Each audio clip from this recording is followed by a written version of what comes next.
Bonjour à toutes et à tous et merci de votre très belle fidélité. Dans l'évangile que la liturgie nous propose dans la fête de Saint-Barthélemy, une petite phrase a retenu mon attention. En répondant à Nathanaël, Jésus lui dit « Avant que Philippe t'appelle, quand tu étais sous le figuier, je t'ai vu. » Presque spontanément, c'est le psaume 138 qui est venu à mes lèvres. Tu me scrutes, Seigneur, et tu sais quand je m'assois, quand je me lève. De très haut, tu pénètres mes pensées. Que je marche ou me repose, tu le vois.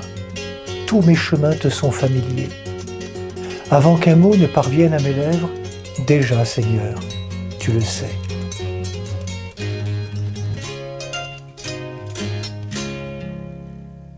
Nous savons qu'au temps de Jésus, l'expression « être sous le figuier » pouvait s'appliquer à quelqu'un qui s'intéresse aux Saintes Écritures. Or, nous savons que Jésus vient accomplir les Écritures, leur donner un visage, les rendre accessibles. Nathanaël est un curieux de cette parole de Dieu. Il est sous le figuier, il est disponible pour faire l'expérience de la rencontre du Seigneur. Mais la seule connaissance scripturaire, intellectuelle, ne suffit pas pour connaître Jésus. On le voit bien dans le dialogue entre Philippe et Nathanaël. Philippe, qui vient trouver Nathanaël, lui dit qu'ils ont trouvé celui dont parle la loi de Moïse et les prophètes, et que c'est Jésus de Nazareth.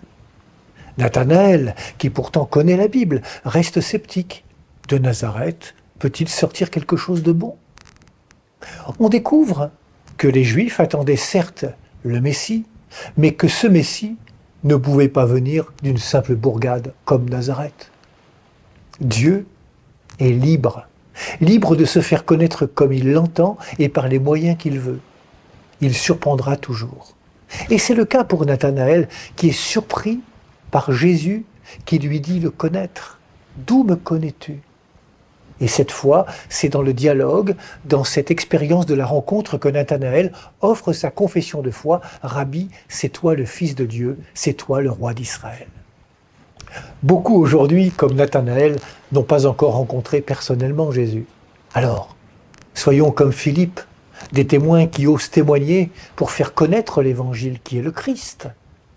L'appel du Seigneur est toujours personnel. C'est toujours Dieu qui prend l'initiative. Ne lui fermons jamais notre cœur. Bonne journée à toutes et à tous. Prenez bien soin de vous et des autres.